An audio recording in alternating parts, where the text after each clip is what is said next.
కానీ ఇప్పుడు తాజాగా ఇంకొక మాట ప్రస్తావనకు తెస్తున్నారు మీ ప్రాంతవాసులు. ప్రధానంగా మీరు కూడా ఈ మధ్య మాట్లాడుతాం నేను విన్నా. కళింగ రాష్ట్రం అని చెప్పి ఒక ప్రస్తావన తీసుకొని వస్తున్నారు. ఇప్పటికే మీ ముఖ్యమంత్రి అంటే మీ మీ నాయకుడు 3 రాజధానులు అని చెప్పి 11 సీట్లతో ఇంటికి వెళ్ళిపోయి కూర్చున్న పరిస్థితి. ఇప్పుడు మళ్ళీ తాజాగా మావిగన్ అనే ఒక ప్రస్తావన తీసుకొని వచ్చి మళ్ళీ అక్కడ జరుగుతోంది. ఇప్పుడు మీరు మీలాంటి ఆ పార్టీకి సంబంధించి వాళ్ళ నాయకుల్లో ఉన్న మీరు మళ్ళీ కళింగ రాష్ట్రం అని చెప్తారు. ఎందుకు నీ ప్రాంతాల మధ్య విద్వేషణ చెరగొట్టాలి, లేదా వాళ్ళని లేపాలి, ఇది రాష్ట్రం ప్రశాంతంగా ఉండకూడదనే ఒక కంకణం ఏమైనా కట్టుకున్నారా మీరందరూ? 3 ప్రాంతాలు అభివృద్ధి చేస్తానని చెప్పి 3 రాజధానులు పెడతామన్న జగన్మోహన్ రెడ్డి గారి ఆలోచన వెనుకున్న నిగూఢమైన అర్థాన్ని నేను ఇప్పుడు ప్రశ్నించాలి. మీరు మంచి క్వశ్చన్ వేశారు, చాలా ఇంపార్టెంట్ క్వశ్చన్.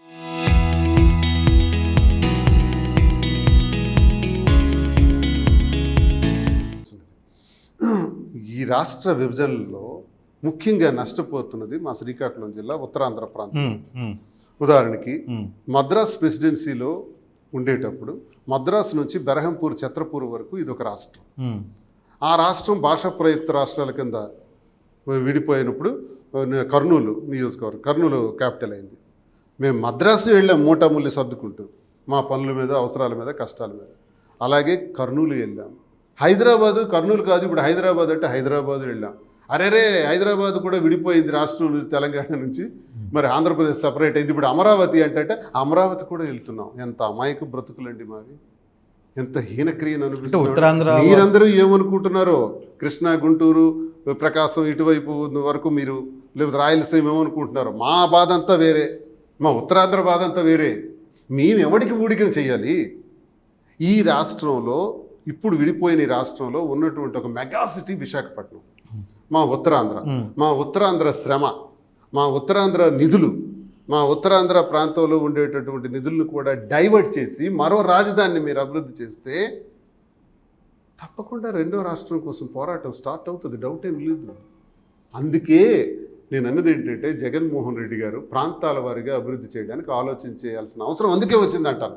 విశాఖపట్నం మరి ప్రజలు మీకు ఆ తీర్పు ఇవ్వలేదుగా? ప్రజలు ఎందుకు ఇవ్వలేదు సార్? మొన్న వచ్చిన మ్యాండేట్లకి ఇటుకి సంబంధం, చరిత్రలో కొన్ని పనులు మనం చేస్తాం. ఆ పనులకు ప్రజలు అంగీకరించే ఓట్ల ద్వారా, ఓటింగ్ ద్వారా వచ్చే రిజల్ట్ని బట్టి అంచనా వేసుకోవటానికి లేదు. మా ప్రాంతీయుల తాలూకా ఇష్టం ఏంటంటే విశాఖపట్నాన్ని కూడా ప్రత్యేక స్థాయిలో గుర్తింపు ఉండాలి, ప్రపంచంలో పరిపాలనా రాజధాని ఇవ్వడానికి మేము అంగీకరిస్తున్నాం. అక్కడ కూడా ఇప్పుడున్న రాష్ట్రాలు చాలా ప్లాంట్స్ అన్ని తెస్తున్నాయి కదా, చాలా ప్రాజెక్ట్స్ తెస్తున్నాయి. మాకు అక్కడ ముఖ్యమంత్రి ఉండాలి, మా పాలకుడు అక్కడ ఉండాలి, ఉండి పరిపాలన చేయాలి. కర్నూలు న్యాయ రాజధాని అన్నారు, ఎస్. ఇక్కడ శాసన రాజధాని అన్నారు, అమరావతి ఎత్తట్లేదే, రాజధాని వద్దనలేదే. అమరావతే రాజధాని, శాసన రాజధాని అమరావతి. జగన్మోహన్ రెడ్డి గారు 100 సార్లు చెప్తున్నా, 1000 సార్లు చెప్తున్నా అదే. శాసన రాజధాని అమరావతే, పరిపాలనా రాజధాని విశాఖపట్నం. ఢిల్లీ చారిత్రాత్మకమైనటువంటి నగరం. ఢిల్లీ కొన్ని వేల సంవత్సరాల చరిత్రలో ఒక మహా గొప్ప రాజధాని, మహాభారతంలో కూడా రాజధాని అది. ఆ ప్రాంతానికి క్యాపిటల్ అక్కడ ఉంది, పార్లమెంటు అన్నీ ఉండగా ముంబై నగరాన్ని ఎందుకు ఆర్థిక నగరంగా మనం అభివృద్ధి చేసాం? ఎందుకు అందరం ముంబై పరిగెడుతున్నాం?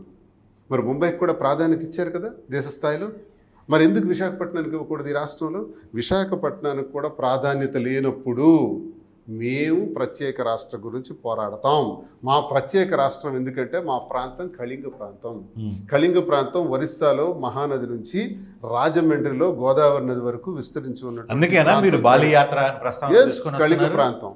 ఈ కళింగ ప్రాంతంలో కళింగ రాజులు బలమైనటువంటి రాజులు. ఎంతటి బలమైనటువంటి రాజులు అంటే మహాభారత యుద్ధం 18 రోజులు జరగబోతున్న సందర్భంలో సుయోధన మహారాజు, దుర్యోధన చక్రవర్తి ఒక పిలిపిస్తారు కళింగ రాజులకి, మీరు కూడా యుద్ధంలో మా పక్షాన పోరాడండి అని. అక్కడ స్టార్ట్ అయింది చరిత్ర. ఆ తర్వాత అఖండ భారతంలో మహాసామ్రాజ్యం మగధ సామ్రాజ్యంలో కూడా నందుల వల్ల నాశనమైనటువంటి ఆ మగధ సామ్రాజ్యంలో ఒక్కడ కూడా కళింగుల వైపు కన్నెత్తి చూడలేదు. ఎందుకంటే కళింగులు తీర ప్రాంతవాసులు, నౌకాయానం, బాలి యాత్రలు, ఎగుమతులు దిగుమతులు, వీళ్ళు దిట్ట చాలా దమ్మున్నటువంటి వాళ్ళు కళింగ ప్రాంతానికి. ఇదంతా కళింగ ప్రాంతం కింద వస్తుంది, మన రాజమండ్రి వరకు. ఒక్క నిమిషం. ఈ ప్రాంతంలోనే అశోకుడు కూడా దండయాత్ర చేశాడు.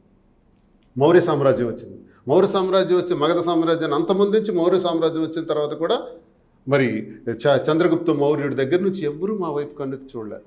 అశోకుడు దండయాత్ర చేసి దండయాత్రలో ఆ యుద్ధంలో మహాపూర్లో రక్తం ప్రవాహంలో వెళ్తున్నప్పుడు 80,000 మంది మరణించారు. నా యుద్ధంలో 1,00,000 మంది క్షతగాత్రులయ్యారని శిలాశాసనంలో అశోకుడే రాయించారు. అంతటి చరిత్ర కలిగినటువంటి మా ప్రాంతానికి తూర్పు, పడమర, ఉత్తర, దక్షిణ, ఉత్తర వైపు ఉన్నారు కాబట్టి ఉత్తరాంధ్ర వాళ్ళు అంటారా? ఉత్తర వైపు ఉన్న వాళ్ళు ఉత్తరాంధ్ర వాళ్ళు కాదు, కళింగులు, కళింగ ప్రాంతవాసులు. కళింగులు అంటే కాళింగులు మాత్రమే కాదు, హరిజన, గిరిజన, తాడిత, పీడిత, కర్షక వర్గాలు, బడుగు బలహీన వర్గాలు, కుమ్మరి, కమ్మరి, చేనేత, వడ్రంగి, రెడ్డికి, యాదవ, మత్స్యకార, బ్రాహ్మణ, వైశ్య, అన్ని కులాల వాళ్ళు కూడా, వెలమ, కాపు, కళింగ, రజక, నాయబ్రాహ్మలు, ఇలాంటి బీసీ కులాలండి. బీసీ కులాలు ఉన్నటువంటి ప్రాంతం మేము ఉన్నామండి. మద్రాసు నగరం నుంచి ఈరోజు వరకు ఉన్నామండి. ఒక్క బీసీ వాడు ముఖ్యమంత్రి అవుతున్నాడండి. అవకాశం వస్తుందండి? ఈ జన్మలో వస్తుందండి? ఎవరు రాదు. అదే మా రాష్ట్రం మాకుంటే, కళింగ రాష్ట్రం మాకుంటే అందరం బీసీలు. బీసీలకు అవకాశం వస్తుంది. బలహీన వర్గాలకు చెందిన వాళ్ళు యోగ్యతలోకి వస్తారు, ఉన్నతికి వస్తారు.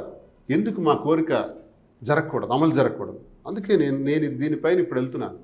అన్ని యూనివర్సిటీస్కి వెళ్తాను, అందరు విద్యార్థులతో మాట్లాడతాను, మేధావులతో మాట్లాడతాను, కళాకారులతో మాట్లాడతాను, మహిళా అక్కలు చెల్లెళ్ళ తాలకు సహాయం తీసుకుంటాను, యువతతో మాట్లాడతాను. కళింగ రాష్ట్రం కోసం పోరాటం ప్రారంభిస్తాం. Subject to the condition. Jaganmohan Reddy గారు అదే జగన్మోహన్ రెడ్డి గారు ఒప్పిస్తావా? వెళ్ళి అక్కడికి వెళ్ళి ఆయనకి చెప్పి కళింగ రాష్ట్రానికి మళ్ళీ ఈ రాష్ట్రాన్ని కూడా 3 ముక్కలు చేసేద్దాం. ఒకటి కళింగ రాష్ట్రం తీసుకుందాం, రాయలసీమ కూడా రాయలసీమ రాష్ట్రం ఒకటి ఇచ్చేద్దాం. ఆంధ్ర వాళ్ళు ఎట్లా అమరావతి ఉంది కాబట్టి అది సరిపోతుంది. 3 రాష్ట్రాలకి చేయకూడదాము. 3 రాష్ట్రాల పబ్లిక్ని ఏకం చేసి ఇప్పుడు మీరు చేయబోయేది అదే కదా. కళింగ రాష్ట్రాన్ని దగ్గరికి పేరు చెప్పి మీరు అక్కడ ఉన్న యువతనంతా చెడగొట్టబోతున్నారు. రేపు పోయి మీరందరూ రెచ్చగొట్టబోతున్న కార్యక్రమమే కదా మీరు చేయబోతున్నారు. ఇప్పుడు రాయలసీమ కూడా వాదన వస్తుంది, ఆ ప్రాంత వాదన కూడా వస్తుంది. కరెక్టే. ఉత్తరాంధ్రలో కూడా ఈ వాదన వస్తుంది. ఈ వాదనలకు చెక్ పెట్టాలంటే ఏం చేయాలి? జగన్మోహన్ రెడ్డి గారి formula plan A is right, is apt. Jaganmohan Reddy గారు చెప్పినట్టు ఋషికొండ దగ్గర కట్టినటువంటి ఆ నిర్మాణాల్లో ఏం లేదు. ఇప్పుడు మీరు అమరావతి ఈ జన్మ కాదండి, 12 ఏళ్ళు అయింది మనకి ఇది వచ్చి రాష్ట్ర విభజన జరిగి. మరో 2 పుష్కర కాలాలైనా, మరో 30 సంవత్సరాలైనా అమరావతి నిర్మాణం జరగదు. 2028కి అమరావతి జరగదు సార్. కృష్ణమోహన్ గారు, నేను ఈరోజు చెప్పాను 2029లో కానీ 29 ఎన్నికల నాటి కానీ అమరావతి పూర్తయితే గుండు గీసుకొని దువ్వాడ శ్రీనివాస్ పిండి చుక్కలు పెట్టుకొని గాడిద మీద ఊరేగుతా. Serious record. రేపు ఉదయాన్నే చెప్తాను. అమరావతి నిర్మాణం 29వ సంవత్సరంలోగా పూర్తి చేయగలిగితే 30 సంవత్సరాలు కనీసం పడుతుందని నేను అంటున్నాను. ఎందుకంటే 29 కాకపోతే దువ్వాడ శ్రీనివాస్ గుండు గుడుచుకొని చుక్కలు పెట్టుకొని గాడిద మీద తిరుగుతారు. అంతే కదా? ఇది నేను గట్టిగా జగన్మోహన్ రెడ్డి గారి తరఫున, జగన్మోహన్ రెడ్డి గారు 3 రాష్ట్రాల గురించి వారు ప్లాన్ ఏదైతే చెప్పారో అది అమలు చేస్తే సులభం. 10,000 కోట్లతో క్లోజ్ అయిపోతుంది. 2 లక్షల కోట్లు, 1,00,000 ఎకరాలు ఇది జరిగే పరిస్థితి కాదు. స్క్వేర్ ఫీట్కి ఢిల్లీలో 970 కోట్లతో రాజధాని నిర్మాణం, క్యాపిటల్ మన పార్లమెంట్ నిర్మాణం చేశారు. దానికి ఖర్చు అయింది స్క్వేర్ ఫీట్కి 4,000 రూపాయలు. మొన్న కేసీఆర్ గారు కూడా తెలంగాణలో 618 కోట్ల రూపాయలతో రాజధాని నిర్మాణం చేశారు. దానికి ఖర్చు అయింది 3,800 రూపాయలు. చంద్రబాబు నాయుడు అమరావతి నిర్మాణం కోసం 14,000 రూపాయలు స్క్వేర్ ఫీట్ కోసం పెడితే 2 లక్షల కోట్లు, ఎకరాకు 2 లక్షలతో 2 కోట్లు చొప్పున. 2 లక్షల కోట్లు అని ఎవరు చెప్పారు మీకు? మరి చెప్తున్నారు కదా. సార్ ఎకరా ఎవరు చెప్పారు? ఎక్కడైనా చంద్రబాబు నాయుడు చెప్పారండి. ఎకరా 2 లక్షల కోట్లు అవుతుందని చెప్పి ఎకరా ఇప్పుడు దాకా ఎంత ఖర్చు అయిందో తెలుసా మీకు? ఎకరా డెవలప్మెంట్ చేయడానికి 2 కోట్లు అవసరం అన్నారు. 1,00,000 ఎకరాలు సేకరించారు గత ప్రభుత్వం. వాళ్ళు చెప్పింది సార్, వాళ్ళు చెప్పింది 14 నుంచి 19 వరకు 50,000 ఎకరాలు తెచ్చేది మున్సిపాలిటీకి కూడా పనికిరాదు అన్నారు. ఇప్పుడే మరో 50,000 ఎకరాలు సేకరించేశారు. 1,00,000 ఎకరాలు అన్నారు. అందులో రైతులకి ఇంత భాగం ఇస్తామని చెప్పారు. వాళ్ళు అలో లక్షణాన్ని బాధపడుతున్నారు. నల్లరేగడి భూమి, నదీ పరివాహక ప్రాంతం, ఆ ప్రాంతంలో రాజధాని నిర్మాణం అసాధ్యం. మీకు ఈరోజు చెప్తున్నా, అక్కడ ఇన్ని 2 లక్షల కోట్లు ఖర్చు పెట్టి ఆ రాజధాని, అంటే వాళ్ళ చెప్పిన లెక్కే నేను చెప్తున్నాను, ఎకరా డెవలప్ చేయడానికి 2 కోట్లు అవుతుంది, నేను అడుగుతుంది, 1,00,000 ఎకరాలంటే 2 లక్షల కోట్లు, ఎక్కడ 2 లక్షల కోట్లు ఖర్చు అవుతుందని ఎవరైనా, ఒక మంత్రి కావచ్చు, లేకపోతే ఒక అధికారి కావచ్చు, లేకపోతే ముఖ్యమంత్రి స్థాయి దగ్గర నుంచి కింద స్థాయిలో ఎవరైనా దాని గురించి అవునండి. చెప్పారు. ఎకరాకి 2 కోట్లు మీరు లెక్కలేసుకుంటే ఎకరా డెవలప్ చేయడానికి 2 కోట్లు అంటే అట్లా కాదు వాళ్ళే కదా. చెప్పారు కదా, చంద్రబాబు నాయుడు చెప్పారు కదా, అది ఎట్లా అవుతుంది? 2 కోట్లు అవుతుందని చెప్పారు కదా. ఇప్పుడు దాకా 2 లక్షలు ఇప్పుడు దాకా ఎంత ఖర్చు పెట్టారు? ఏమైంది? 40,000 కోట్లు అయింది అంతే కదా. 40,000 కోట్లు కూడా 40,000 కూడా కాదు, 9, అంతకుముందు 9,500, అంత కలిపితే ఒక 20 కోట్లు, 20,000 కోట్ల వరకు అయింది. ఏముంది అక్కడ? నల్లరేగడి భూములే కనబడుతున్నాయి. ఏముంది చెప్పండి? 20,000 కోట్లు అయింది. సో భవిష్యత్తులో కూడా ఎన్నేళ్ళైనా దీనికి కార్యరూపం రాదు. అంటే నేను నెగిటివ్గా 2029లో పొరపాటున మీరు మళ్ళీ ఎమ్మెల్యేగా ఎన్నికైతే మీరు చంద్రబాబు కట్టిన ఫ్లాట్స్లోనే ఉండాలి అమరావతిలో, గుర్తుపెట్టుకోండి సార్. 29లో నేను గుండు గీసుకుంటాను అంటున్నాను, ఇది జరగదు అని నేను చెప్తున్నాను. మీరు అంత కంగారు పడిపోయి ఏదో అయిపోద్దని ఊహించేసుకుంటే అది జరగదు సార్. అది ఒక ఇల్లు కట్టడమే అసాధ్యం సార్. 1,000 కోట్లతో ఇల్లు నిర్మాణం పూర్తి చేస్తారా? 3 ఏళ్ళు ఆల్రెడీ, ఇది 26వ సంవత్సరం అయిపోతుంది కదా, 27లోకి వచ్చేస్తాం ఇంకా కొద్ది నెలల్లో. ఇది ఎలా పూర్తి చేస్తారో చూస్తాను. ఎందుకు ప్రజలకు మోసం చేస్తారు? స్కీమ్స్ అన్నీ ఫెయిల్యూర్ చేసినారే. ఈరోజు జగన్మోహన్ రెడ్డి గారు వారి ప్రభుత్వ హయాంలో అత్యంత ప్రాధాన్యత ఇచ్చింది ఆరోగ్యానికి. ఈరోజు ఆసుపత్రికి వెళ్ళి నాకు అనారోగ్యం ఉంది, ఆపరేషన్ కోసం వచ్చాను, ఆరోగ్యశ్రీ ద్వారా నాకు చెయ్యండి అంటే, నో, మీకు ఆరోగ్యశ్రీ ద్వారా ఆపరేషన్ జరగదు, డబ్బులు కట్టండి అంటున్నారు ఆసుపత్రుల్లో. ఆరోగ్యశ్రీలో 3,280 రకాల డిసీజుల్ని 80% తీసిపడతారు. తీసేయటం వల్ల ఈరోజు ఆరోగ్యశ్రీ చచ్చిపోయింది. అది పక్కన పెట్టండి. ఇకపోతే వ్యవసాయానికి వచ్చినప్పుడు రైతు నడ్డే విరిగిపోయింది. సన్న రకాల ధాన్యం ఒకటి కొనట్లేదు, ఎరువులు లేవు, విత్తనాలు లేవు, పురుగు మందులు లేవు, రైతు దగ్గరికి వెళ్ళి గిట్టుబాటు ధరలు ఇచ్చేవాళ్ళు లేదు, మొక్కజొన్న పంట గిట్టుబాటు ధర లేదు. రైతులు లక్షణాలు నరక యాతం చూస్తున్నారు. రైతుకి ఏడాది వచ్చేటప్పటికి 50,000, 70,000, ₹1,00,000 జగన్మోహన్ రెడ్డి గారి ద్వారా వివిధ పథకాల ద్వారా అందేది. ఇప్పుడు అవన్నీ లేవే. రైతు ఇబ్బంది పడుతున్నాడే. స్కూల్స్ అన్ని నాశనం అయిపోయినాయి, విద్య సర్వనాశనం అయిపోయింది. ఎక్కడ చూసి ఈ ఫీ రీఎంబర్స్మెంట్ ఈ రోజు వరకు ఇవ్వలేదు. తల్లిదండ్రులు ఈరోజు సూసైడల్ సిచ్యువేషన్ ఉంది. కాలేజీల్లో పిల్లలకి ఇబ్బంది పెడుతున్నారు. ఎవరు కూడా ఫీజులు కట్టుకోలేక నానా అష్టకష్టాలు పడుతున్నారు. విద్యా వ్యవస్థలన్నీ సర్వనాశనం అయిపోయినాయి. నాడు వ్యవస్థ నాశనం అయిపోయింది. పిల్లలు అక్కడికి వెళ్ళి భోజనాలు చేస్తే మధ్యాహ్న భోజన పథకాలు చాలా అస్తవ్యస్తంగా ఉన్నాయి సార్. వ్యవస్థలన్నీ పోయినాయి సార్. వాళ్ళు ఇచ్చిన సూపర్ 6, సూపర్ 7 కూడా అమలు చేసుకోలేని స్థితిలో వాళ్ళు ఉన్నారు సార్. ప్రతి నిరుద్యోగికి కూడా ₹1,500 ఇస్తామన్నారు, ₹3,000 ఇస్తామన్నారు సార్. ప్రతి మహిళకి ₹1,500 ఇస్తామన్నారు సార్. ఏంటి ఇప్పుడు జరుగుతాయి? కళింగ రాష్ట్రం ఏమంటే డబ్బులు లేవు సార్. కళింగ రాష్ట్రానికి దువ్వాడ శ్రీనివాస్ సీరియస్గా దాన్ని టేకప్ ఇది ఈరోజు విత్తనం వేశాను. కళింగ రాష్ట్రం అంటామా, కళింగ సీమ అంటామా, టైటిల్ ఫిక్స్ చేస్తాం. కళింగ ప్రాంతం, అక్కడ విత్తనం వేస్తున్నాను. ఈ విత్తనమే మహావృక్షం కాబోద్ది. నా యుద్ధం ఈ విత్తనంతో ప్రారంభిస్తాం. మాకు ఒకవేళ అమరావతి రాజధాని అంటే కళింగ యుద్ధం ప్రారంభం తప్పదు. కళింగ యుద్ధం గురించి మీకు ఎందుకు చెప్పానో తెలుసా? అశోకుడి మీద దండయాత్ర చేయడానికి చరిత్ర కూడా నడుము బిగించిన ప్రాంతం అది. చరిత్ర సో మా ప్రాంతం గురించి కాదు సార్, మా ప్రాంతం చరిత్ర మనం చదువుకునేదానికి పనికొస్తుంది. ఇప్పుడు అమల్లోకి ఆల్రెడీ స్ఫూర్తిగా తీసుకోవడానికి కూడా పనికొస్తుంది సార్. అమరావతికి స్ఫూర్తి నేను కాదండంలా. పార్లమెంట్ లో చట్టబద్ధత అయిపోయింది, ఆల్రెడీ క్లియర్ అయిపోయింది. 2028-29 కల్లా రాజధాని కూడా క్లియర్ అవుతుంది. మీరందరూ ఎమ్మెల్యేలు గాను ఎమ్మెల్సీలు గాను మళ్ళీ ఇక్కడ అమరావతిలో కట్టిన బిల్డింగ్స్ లోనే మీరు రావాలి, మీరు స్టే చేయాలి.